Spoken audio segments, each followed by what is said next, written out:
دوستو، کیا آپ جانتے ہیں کہ دنیا کا سب سے پہلا شہر کہاں آباد ہوا تھا اور کیسے آباد ہوا تھا؟ اس شہر کی آبادی کتنی ہوئی ہوگی؟ تو آج کی اس ویڈیو میں ہم آپ کو ترکمانستان کے ایک ایسے شہر کے بارے میں بتائیں گے جو 3000 سال پرانا ہے۔ ترکمانستان عالمی نقشے پر کہاں واقع ہے؟ منگول فوجوں نے ترکمانستان کے کس شہر کی 10 لاکھ آبادی کو ایک ہی دن میں قتل کر دیا تھا؟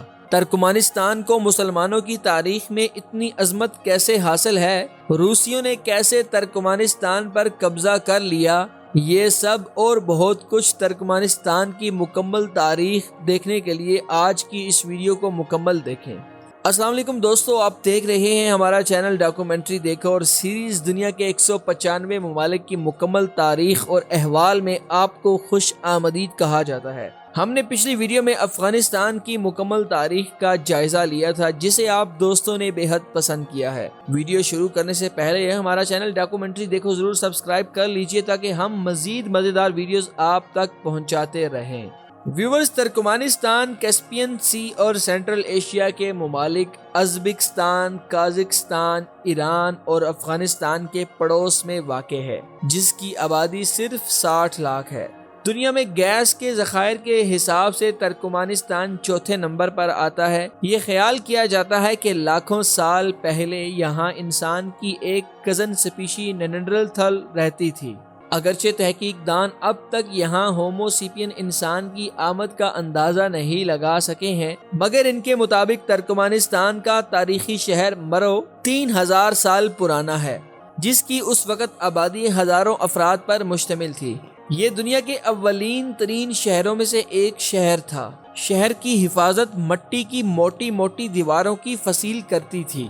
2000 قبل مسیح میں یہاں سے انڈو یورپین لوگوں کا گزر یہاں سے یورپ کی طرف ہوا تھا۔ ان میں سے کچھ انڈو یورپین اقوام یہاں رہائش پذیر ہو گئی تھی۔ 330 قبل مسیح میں یہاں سے سکندر اعظم بھی اپنی فتوحات کے سلسلے میں آیا تھا، جس نے مرغب دریا کے کنارے ایک نیا شہر سکندریہ بسایا تھا۔ یہ شہر ایک تجارتی شہر تھا جس کے تجارتی تعلقات ایران، افغانستان، یونان اور انڈیا تک قائم تھے۔ تب تک یہاں رہ جانے والے انڈو یورپین قبائل چھوٹی چھوٹی ریاستیں بنا چکے تھے۔ یونانیوں کے جانے کے بعد پارتھین قوم نے ترکمانستان اور شمالی ایران کے علاقوں کو ملا کر پارتھین سلطنت کی بنیاد رکھی تھی۔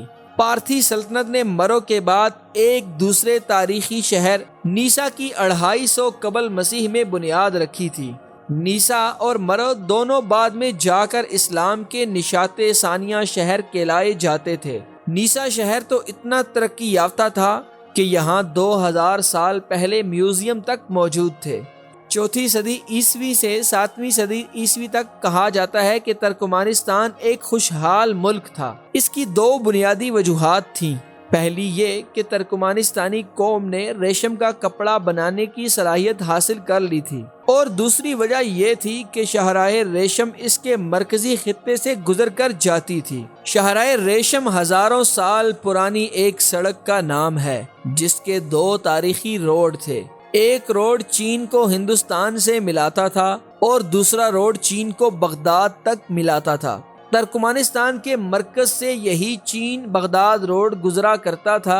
ویورز، ترکمانستان میں مسلمانوں کی آمد 705 عیسوی میں پہلی بار تب ہوئی جب قطیہ ابن مسلم سینٹرل ایشیا میں مسلمان فوجوں کے جنرل بن کر آئے اور بلخ، بخارا، فرغانہ اور کاشغر تک کے علاقے فتح کر کے انہیں اموی خلیفہ کی حکومت میں شامل کر دیا تھا۔ یہاں ہم اپنے ناظرین کو ایک ایسی تاریخی بات بتانے جا رہے ہیں، شاید ہی آپ نے اس سے پہلے سنی ہوگی۔ آپ یہ تو جانتے ہیں کہ عباسی خلافت مسلمانوں کی ایک مشہور خلافت رہی ہے جس کا مرکزی شہر بغداد تھا، مگر تاریخی حقائق کے مطابق ترکمانستان کا شہر مرو وہ پہلا شہر تھا جہاں ابو مسلم نے عباسی خلافت کا اعلان کیا تھا اور لوگوں نے ان کے ہاتھوں پر بیعت کی تھی۔ یوں عباسی خلافت کا پہلا شہر مرو شہر تھا۔ یہیں سے عباسی خلافت کے حامیوں نے ایران اور عراق پر لشکر کشی کی تھی اور پھر بغداد شہر کی طرف ہجرت کی تھی، مگر 18ویں صدی میں ہی یہاں ایک شخص نے نبوت کا دعویٰ کیا اور اپنے ہزاروں حامی بنا لیے تھے۔ جسے عباسی خلافت نے قتل کر دیا تھا۔ 837 عیسوی میں یہاں عباسی خلافت کمزور ہو گئی اور اس کے بجائے ایران کی صفاریان سلطنت نے ترکمانستان، سمرقند اور بخارا پر قبضہ کر لیا تھا۔ 8ویں 9ویں عیسوی میں مسلمانوں کے یہ چند شہر عظیم الشان مانے جاتے تھے: بغداد، سمرقند، بخارا اور ترکمانستان کے مرو اور نیشا پور شہر۔ 990 عیسوی میں ترکمانستان پر غزنویوں نے قبضہ کر لیا تھا، لیکن 1040 عیسوی میں سلجوکیوں نے ترکمانستان کو غزنویوں سے چھین کر اپنا صوبہ بنا لیا تھا۔ اسی صدی میں اوغوز قبیلوں نے بھی یہاں پناہ لی تھی اور اسلام قبول کر کے ترکمانستان میں رہائش اختیار کی تھی، جنہیں موجودہ ترکمانستان کے باشندے کہا جاتا ہے۔ ویورز، سلجوکیوں نے ترکمانستان کو فتح کرنے کے بعد مڈل ایسٹ پر بھی حکمرانی کی تھی۔ سلجوکیوں کے مشہور حکمران الپ ارسلان، جس نے بازنطینیوں کو صلیبی جنگوں میں ناکو چنے چبوائے تھے، اس کی قبر بھی مرو شہر میں موجود ہے۔ 1157 میں سلجوکی صرف مرو تک محدود ہو گئے تھے، باقی ترکمانستان اوغوز قبیلوں نے فتح کر لیا تھا۔ 1221 میں یہاں چنگیز خان کی آمد ہوئی تھی۔ منگول فوجوں نے مرو شہر کا محاصرہ کر دیا۔ اس وقت یہاں 10 لاکھ لوگ تھے، جن میں 5 لاکھ پناہ گزین تھے۔ مرو شہر موت کے گہرے چنگیزی سائے میں آ گیا۔ چنگیز خان نے مرو شہر کے لوگوں کو یہ یقین دلایا کہ اگر وہ دروازے کھول دیں تو منگول لشکر صرف لوٹ مار کرے گا، لیکن جب دروازے کھولے گئے تو منگول لشکر نے 10 لاکھ شہریوں کو صرف 1 یا 2 دنوں میں قتل کر کے مرو کو 10 لاکھ لوگوں کا قبرستان بنا دیا تھا۔ یہ انسانی تاریخ میں 2 دنوں میں اتنی ہلاکتیں ہونے کا پہلا تاریخی ریکارڈ ملتا ہے۔ مرو شہر اس کے بعد پھر کبھی وہ اعزاز حاصل نہ کر سکا جو اس کا اعزاز تھا۔ 12ویں صدی سے 14ویں صدی تک ترکمانستان پر منگول حکمران رہے تھے۔ پھر امیر تیمور نے 1370 میں اسے فتح کر کے تاتاری سلطنت کا صوبہ بنا دیا تھا۔ 16ویں صدی تک تو ترکمانستان متحد رہا تھا، مگر 17ویں صدی سے 19ویں صدی تک یہ 3 بڑے قبیلوں میں تقسیم ہو گیا تھا، جن کے نام یومد، تیکی اور سولور تھے۔ اس کے پڑوس میں خیوا ریاست اور بخارا ریاست موجود تھیں، جو منظم ریاستیں تھیں۔ انہوں نے بھی ترکمانستان کے کئی علاقے حاصل کر لیے تھے۔ اس دور میں ترکمان قبیلے پسماندگی میں چلے گئے تھے۔ نادر شاہ نے بھی کچھ عرصہ تک یہاں فارس کی حکمرانی قائم کی تھی، مگر اس کی وفات کے بعد ترکمانستان پھر سے ایک ٹوٹا ہوا ملک بن گیا تھا۔